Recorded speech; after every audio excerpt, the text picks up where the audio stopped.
오늘도 와주셔서 감사드리고요. 바로 사연 읽어보겠습니다. 안녕하세요. 저는 44살 남자이고 애가 셋인 다둥이 아빠입니다. 그리고 현재는 작은 회사에서 일을 하고 있는데 저 혼자만 일을 하며 벌이를 한다는 게 쉽지는 않아 저희 아내도 저를 도와 함께 일을 하고 있습니다. 맞벌이로 일을 하는데도 마이너스인 달이 많네요. 애들은 점점 크면서 돈 들어갈 때도 많고 사내 놈들만 둘이다 보니 먹는 것도 많이 먹어 식비가 꽤 나가거든요. 비록 경제적으로 힘은 들지만 아이들을 많이 낳은 건 절대 후회하지 않아요. 왜냐면 저나 아내나 아이들을 많이 낳고 싶어 했거든요. 저랑 아내는 둘 다 부모님이 한 분씩 안 계시는 편부모 가정에서 자라고 둘 다 좋지 않는 가정 환경에서 살다 보니 이런 게 소망으로 잡힌 듯 했어요. 그래서 그런지 내 자식만큼은 정말 상처 주지 않고 잘 키우고 싶다는 공통적인 생각을 하고 있었고 이런 게 서로 호감으로 다가왔죠. 아내랑 저는 둘 다 어머니가 안 계셨는데 아내는 어머니를 일찍 여의었다고 했어요. 그리고 얼마 안 돼 새어머니가 들어오셨다는데 아내는 이 새어머니를 보고 기절 초풍을 하는 줄 알았대요. 글쎄 새어머니가 돌아가신 아내의 어머니랑 너무 똑같이 생겼었다네요. 마치 어머니가 살아 돌아온 것만 같았다고 했죠. 이 새어머니는 말이 새어머니지 데모나 다름이 없었대요. 그 정도로 아내를 몹시 괴롭혔다고 하더라고요. 뭐 결국엔 한 10년 정도 살고 장인어른과 헤어지긴 했다는데 그 10년이 아내에게는 견딜 수 없을 정도로 고통스러운 날들이었다고 하네요. 저는 아내와는 달리 엄마가 제 나이 15살, 중학생 때 도망을 가셨어요. 엄마를 회상하면 그냥 매정한 여자라는 생각밖에 들지 않아요. 저희 아버지가 몸이 편찮아지시면서 돈을 벌지 못하게 되었는데 엄마는 그런 아픈 아버지와 저를 남긴 채 소리 소문 없이 사라지셨거든요. 저는 아직까지도 엄마가 도망을 간 전날 밤이 잊혀지지가 않아요. 그날 밤 엄마는 제게 다가와 나 원망하지 마. 나중에라도 나 원망하지 마. 다 네 아버지 때문이야. 알겠지? 라며 눈물을 꾹꾹 참는 듯 말을 하시는데 저한테 미안하다는 말은 단 한마디도 하지 않으셨어요. 미안하다고 용서해달라고 하기도 모자랄 판에 원망하지 말라니 이것처럼 이기적인 사람이 또 있을까 싶었네요. 근데 나중에 아버지한테 들은 얘기가 있었는데 엄마가 전부터 만나는 남자가 있었대요. 그래서 그 사람하고 눈이 맞아 우리를 버리고 간 거라고 하셨죠. 그래서 그런가 바람피고 자식 버리는 인간들은 인간도 아니라며 취급도 하지 않고 평생을 살아왔습니다. 저는 어린 나이에 아버지의 장례까지 혼자 치르며 28년을 살아왔는데 아버지가 돌아가시고 아버지 앞으로 재산이 조금 있었어요. 많은 재산은 아니지만 2억 가까이 되는 그 당시 저한테는 큰 돈이 생긴 거죠. 아버지한테 이렇게 큰 돈이 있었는지는 저는 몰랐습니다. 어디서 이런 돈이 생겼는지 어떻게 모았는지는 알 수가 없었지만 저한테는 살면서 큰 도움이 된 거죠. 그 돈으로 먹고 살면서 지방에 있는 대학까지 갈 수 있었으니까요. 등록금과 2학년 학비까지는 간신히 냈고 나머지 학비는 대출을 받아 4학년을 모두 마칠 수 있었어요. 그리고 작지만 저를 필요로 하는 회사에 취직을 해 29살이란 이른 나이에 결혼까지 하게 되었습니다. 아내와는 같이 알바를 하던 식당에서 만나게 되었는데 3년 연애하고 제가 취직을 하자마자 프로포즈를 했어요. 연애할 때도 큰 소리 한번 내지 않고 알콩달콩하게 사귀었는데 결혼을 해서도 어딜 가나 금술 좋다는 이야기를 듣고 있었죠. 그래서 이렇게 애도 셋이나 낳았냐는 말도 많이 들었어요. 암튼 저나 아내는 아이들을 유복하게는 키우지 못해도 행복하게는 키우자고 다짐하며 이날 이때까지 열심히 살아왔습니다. 저희 아내는 고등학교를 졸업하자마자 돈을 벌었는데 어렸을 때는 알바로 경제 생활을 했고 30이 넘어서부턴 2년마다 계약을 하는 계약직으로 일을 했어요. 하지만 이 계약직이 말 그대로 안정적인 직업은 아닌지라 항상 오랫동안 일을 하지 못하고 잘리는 경우가 많았어요. 아내도 이런 부당한 대우를 받다 보니 나중에는 방통대라도 갈까 고민을 했었는데 그 돈으로 차라리 애들 학원을 하나 더 보내자 하더라고요. 저희 아내라서 하는 말이지만 아내는 정말 강하고 때론 지독하게 일을 했어요. 저한테도 여보, 나 원래 일 욕심 많잖아. 이렇게 몇 개씩 일을 해야 내 성에 찬단 말이야. 그러니까 너무 미안해하지 마. 남이 시켜서 하는 일도 아니고 다 내가 좋아서 하는 일인데 라며 집에서도 계속 일을 했어요. 뭐 블로그 광고 일이나 대본 타이핑 치는 일이나 매일같이 구직 사이트에 들어가 집에서 할 수 있는 일을 구했죠. 사실 아내는 말이 일 욕심이 많다고 하는 거지. 다 벌이가 시원치 않은 저 때문에 일을 해왔던 거예요. 저도 잘 알고 있었고요. 제가 한 달에 세후로 300만 원 정도 가지고 오는데 이 돈으로 5식구가 살려면 턱없이 부족하긴 했으니까요. 이때까지 이렇게 부족한 저와 같이 살아준 참 고마운 아내였습니다. 그러던 작년 회사에서 일을 하고 있는데 아내한테 전화가 왔어요. 아내는 매우 들뜬 목소리로 여보, 나 저번에 이력서 하나 넣은 게 있는데 잘하면 나 정규직으로 취직이 될 것 같아. 드디어 계약직에서 벗어나겠어 라고 하는 겁니다. 저는 이런 아내의 전화에 너무 기뻐 도대체 무슨 일인데 정규직이 되는 거냐고 했어요. 요즘 같은 때 정규직은 하늘의 별따기잖아요. 그러니 청소일인데 이번에 새로 지어진 18층짜리 호텔에서 직원을 뽑더라고. 그래서 호텔 청소하는 일로 지원했는데 아니 방금 합격 연락이 온 거야. 면접 보러 오라고 라고 하는 겁니다. 이때 아내의 나이가 고작 41살밖에 되지 않았어요. 청소 일을 하기엔 너무 젊은 제 아내였죠. 저는 그 말을 듣고 가슴이 먹먹해 아무런 대답을 하지 못했어요. 그러니 아내는 듣고 있는 거냐며 저를 재촉였어요. 능력도 없는 놈이 내 아내가 청소일 하는 건 죽어도 보기 싫어. 하지 말라고 했습니다. 그러니 이내 아내는 울먹이는 목소리로 아니 승우 아빠 이런 기회가 또 와? 왜 하지 말라는 건데? 나 하고 싶어. 아니 꼭 해야 돼. 라며 제 가슴을 후벼 파는 말을 하는데 본인은 나이 먹으면서 이제 부끄러운 것도 창피한 것도 없다고 하더라고요. 남은 건 잡초 같은 생활력 하나뿐이라며 청소일이 뭐 어떻냐고 하는 겁니다. 내가 어디 나가서 나쁜 짓을 하는 것도 아니고 당당하게 땀 흘려 일하는 건데 뭐가 부끄럽냐고 했죠. 이런 아내의 고집을 꺾을 수 있는 방법은 없었습니다. 제가 할 수 있는 거라곤 면접에서 떨어져라 하는 마음뿐이었죠. 근데 면접에서조차 찰떡같이 붙었다고 하더라고요. 아내가 워낙 이곳저곳에서 일한 경력이 많아 본인들 호텔에서 최적화되어 있다는 말까지 했다는데 아내는 그 말을 마치 훈장이라도 받은 것처럼 이야기하더라고요. 그렇게 아내는 그 다음 날부터 출근을 했어요. 근데 일이 많이 힘들긴 한 것 같았죠. 왜냐면 집에 오자마자 녹초가 되어 아무런 말도 없이 바로 잠에 들어버리곤 했거든요. 원래 아내라면 매번 새로운 일을 할 때마다 퇴근을 하고 집에 들어와서 지저귀는 새처럼 오늘은 무슨 일을 했다, 오늘은 어떤 일이 있었다 라는 에피소드를 말해주곤 했는데 그런 것도 없었죠. 아이들 또한 예민해진 엄마의 눈치를 많이 봤어요. 저는 이런 아내를 위해 최대한 신경이 쓰이지 않게 빨래며 설거지며 애들 저녁까지 챙겨주곤 했네요. 그러다 아내가 일을 나간 지 한 달 정도 되었을 때였어요. 제 앞으로 가족카드 명세서가 날라왔는데 아니 이상하게 아내가 카드로 교통비를 하나도 쓰지 않은 겁니다. 분명히 일을 갈 땐 대중교통을 이용해서 가야 하는데 저는 이상한 생각에 아내한테 물어봤어요. 승우 엄마, 아니 왜 교통비가 하나도 안 나간 거야? 당신 일하러 갈 때 버스 타고 간다고 하지 않았어? 라고 했죠. 그러니 아내가 조금 당황한 얼굴로 아, 내가 말 안 했나?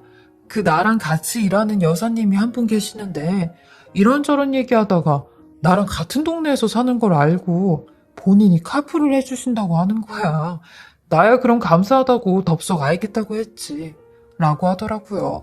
전 그런 아내의 말에 아, 그랬어? 그럼 잘 됐네 뭐. 겸사겸사라고 했어요.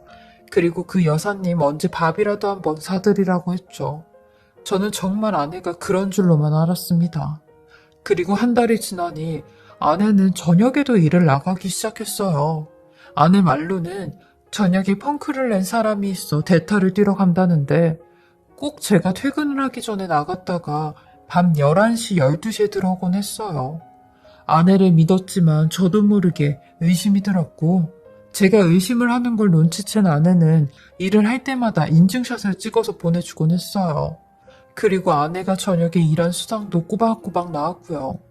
잠깐 아내를 의심한 제가 속 좁은 놈이 되었죠. 하지만 얼마 안 돼 아내가 저한테 했던 이 모든 말이 거짓인 게 들통이 나버렸습니다. 하루는 제가 몸이 안 좋아 외근을 나갔다가 바로 집으로 퇴근을 한 적이 있었는데 버스에서 내리니 저 멀리 저희 아내가 횡단보도 앞에서 누군가를 기다리고 있는 듯 서 있더라고요. 아내를 부를 힘도 없어 전화를 걸어 아내에게 아는 척을 하려고 했는데 그때 마침 아내 앞으로 검정색 외제차가 한 대 딱 서는 겁니다. 그리고 아내가 아주 자연스럽게 조수석에 탔고 아내가 타자마자 차는 출발을 하는데 그 순간 몇 초 동안 별별 생각이 다 들었어요.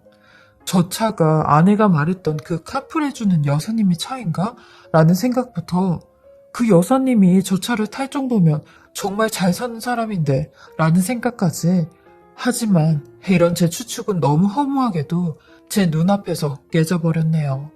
왜냐면 제가 그 차 운전석에 탄 사람을 보고야 말았거든요. 마침 또 운전석 창문이 열려있어 볼 수 있었는데 웬 남자가 있었어요. 그 남자는 제 아내와 웃으며 이야기를 하고 있었고 제 앞을 지나가 버리는데 그 자리에서 저는 아무것도 할 수가 없었습니다. 아내가 저 차를 타고 어딜 가는지 뭘 하러 가는지 알 수가 없었으니까요. 저는 멍해진 상태로 아내에게 전화를 걸었습니다. 근데 돌아오는 답은 일하는 중이라는 대답뿐이었죠. 그리고 어김없이 집에 돌아온 아내는 오자마자 기절을 하고 잠에 들어버렸어요. 저는 이런 아내의 핸드폰을 다 뒤져보고 다 확인을 해봤는데도 의심할 만한 증거들은 없었습니다. 문제는 그 다음날 아내에게 제가 본 사실에 대해 물어보니 아내는 거짓말을 하더라고요. 당신이 잘못 봤다며 그 시간에 일을 하고 있었다는데 이렇게 된 이상 저는 아내의 뒤를 쫓아야겠다라는 생각이 들었고 미행을 하기 시작했습니다. 제가 미행을 한 그날도 아내는 어김없이 저번에 봤던 그 남자의 차를 타고 이동을 하더군요. 피가 거꾸로 솟는 듯한 기분이 들었어요. 이 세상에서 내가 제일 혐오하는 짓 중 하나를 아내가 하고 있다니 참을 수 없는 분노가 치밀어 올랐고 저는 계속해서 아내를 뒤따라갔습니다. 근데 도착한 곳이 아내가 일을 하는 호텔이었어요. 이게 어찌된 일인가 싶었고 택시에서 내려 곧바로 아내의 뒤를 쫓아갔습니다. 아내가 일하는 곳에 이런 식으로 이렇게 올 줄은 저도 몰랐네요. 그 호텔이 워낙 작은 호텔이라 자칫 잘못하면 눈에 띌 수도 있기에 저는 조심스럽게 다가갔고 저녁인지라 사람도 없어 그 둘이 타고 간 엘리베이터의 도착 층수를 알 수 있었어요. 아내와 그 남자가 내린 곳은 17층이었습니다. 저는 난생 처음 호텔에 가본 터라 무작정 엘리베이터를 타고 버튼을 눌렀어요. 근데 버튼이 눌려지지가 않는 겁니다. 그래서 프론트로 가서 엘리베이터가 고장이 난 것 같다고 버튼이 안 눌린다고 하니 무슨 마스터키? 호텔키가 있어야 버튼이 눌린다고 하더라고요. 그러면서 외부인은 들어갈 수 없다고 하는데 제가 막 흥분이 되어 있는 얼굴과 표정을 하고 있으니 그 직원도 대충 짐작을 하듯 무슨 일 때문에 오셨냐고 묻더라고요.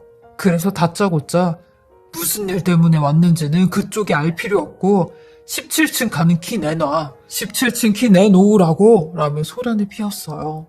그러니 거기는 독채로 쓰는 스위트룸이라 프라이빗한 곳이라고 아무나 갈 수 있는 게 아니라고 하는데 저는 그 말을 듣고 아무나고 나발이고 빨리 키 내놓으라고 소란을 피웠어요. 그러니 결국 거기 직원들에게 제지를 당하고 호텔 밖으로 쫓겨나 버렸죠. 소란만 피우지 않았더라도 아내가 이곳에서 일을 하고 있는지 물어보려고 했는데 그것도 물어보지 못한 채 그냥 쫓겨나 버린 겁니다. 저는 호텔 밖에서 아내가 나오기만을 기다리고 있었어요. 1시간, 2시간이 흘러도 나오지 않던 아내가 3시간이 지나니 밖으로 나왔더라고요. 그리고 아내가 나오자마자 아까 봤던 그 차가 호텔 문 앞에 대기를 하고 있는 겁니다. 전 그걸 보고 이 여자 도대체 어떤 갑부 남자를 잡았길래 이런 여왕 대접을 받고 있는 거야? 라며 치를 떨던 그때 아내가 호텔을 나왔고 저는 아내를 보자마자 그곳이 떠나갈 듯이 이름 석자를 불렀어요. 그러니 제 모습을 본 아내가 아주 당당하게 여보, 여기 어쩐 일이야? 내가 일하는 데까지 나 데리러 온 거야? 라고 하더라고요. 저는 그런 아내를 밀치고 이 차 주인 누구냐고 했어요. 내가 다 알고 왔으니까 발뺌하지 말라고 했죠.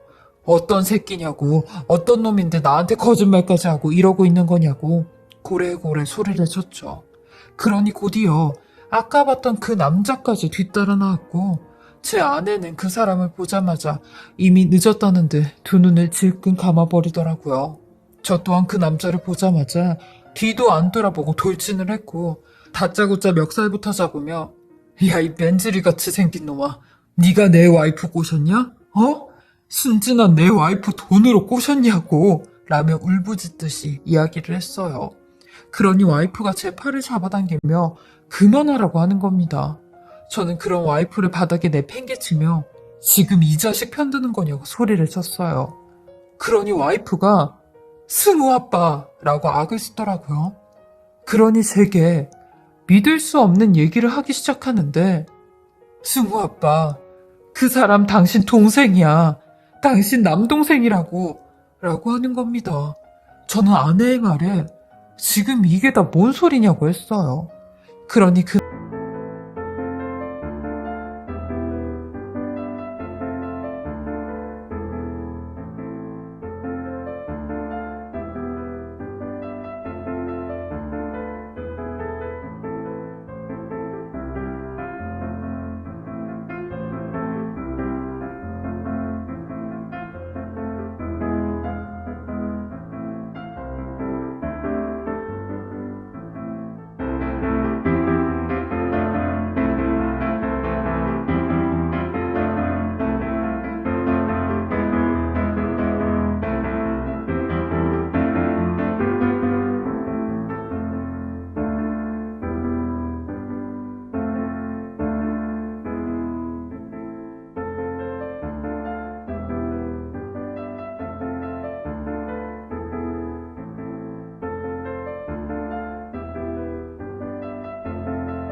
남자가 제 팔을 놓으며 저랑 같이 좀 가시죠.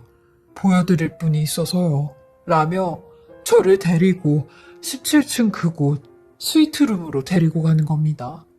그리고 그곳에 도착한 저는 어마어마한 크기의 스위트룸에 한 번, 침대에 누워있는 백발의 노인 얼굴에 한 번, 2번이나 다리가 휘청거렸습니다.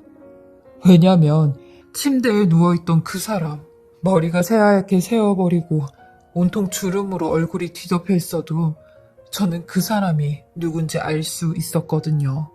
바로 저희 어머니였습니다. 저를 그렇게 무참히 미안하다는 말도 없이 버리고 간 제 어머니였어요. 저는 아내의 얼굴을 쳐다봐 이게 대체 어떻게 된 일이냐고 했어요. 당신이 왜 이 여자랑 같이 있냐고요. 그러니 어머니란 사람이 제게 먼저 말을 꺼내더라고요. 성진아, 네 처는 아무 잘못도 없다. 내가 네 처를 찾아간 거야. 라며 운을 띄우는데 너한테 어디서부터 어떻게 얘기를 꺼내야 될지는 모르겠는데 30년 전 너를 버리고 왔을 때부터 그때부터 해야겠지. 그때 내가 집을 나오면서 너한테 그랬을 거야. 내 원망하지 말라고.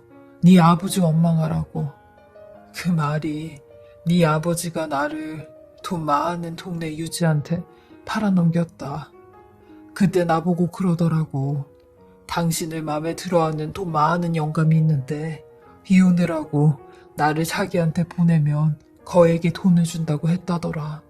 그 돈만 있으면 빚도 갚을 수 있고 성진이 너 굶길 일도 없고 자기 몸 불편한 것도 치료할 수 있다면서 나보고 이혼을 좀 하고 그 집으로 가라는데 어린 나이에 네 아버지한테 시집와서 평생을 하라는 대로 해왔으니 그것도 하라면 하라는 대로 해야 되는지 알았다. 나 하나 희생하면 돈이 생긴다니 그렇게 하는 게 맞는 건 줄 알았어. 그래서 널 떠나온 거다. 라는데 문득 아버지가 남긴 유산과 매일 빚으로 허덕이던 날들이 어느 순간 어렵지 않게 된 게 생각이 나면서 머리가 새하얘졌어요. 그땐 분명 아버지가 파산을 했다고 했었거든요. 그 후 어머니는 부잣집 남자의 첩으로 그 집에 들어갔고 제 동생이라고 하는 그 남자를 낳았대요. 그리고 그 부잣집 영감이 돌아가실 때까지 첩노릇을 하며 사셨다는데 그렇게 살면서 받은 유산으로 몇 년간의 재산 싸움 끝에 이 호텔을 짓게 되었대요. 그리고 나서 저를 찾았다는 겁니다.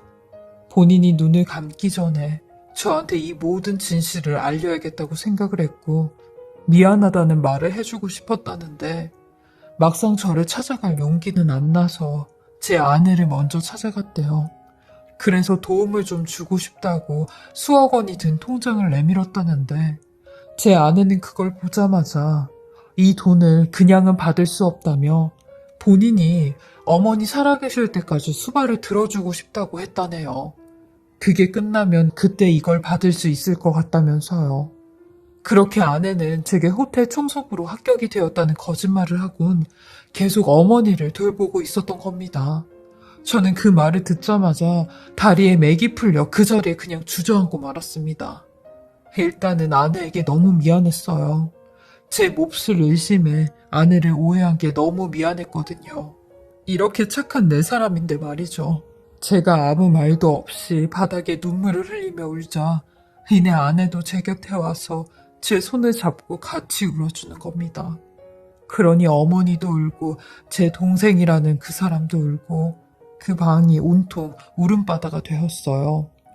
인생이 뭔지 이렇게 얄궂고 짓궂은 게 인생이라면 내가 그동안 속고 살았구나 라는 생각이 들었어요. 미워해야 할 사람은 미워하지 않고 엄한 사람을 미워했으니 어머니한테 정말 죄송스러울 뿐이었죠.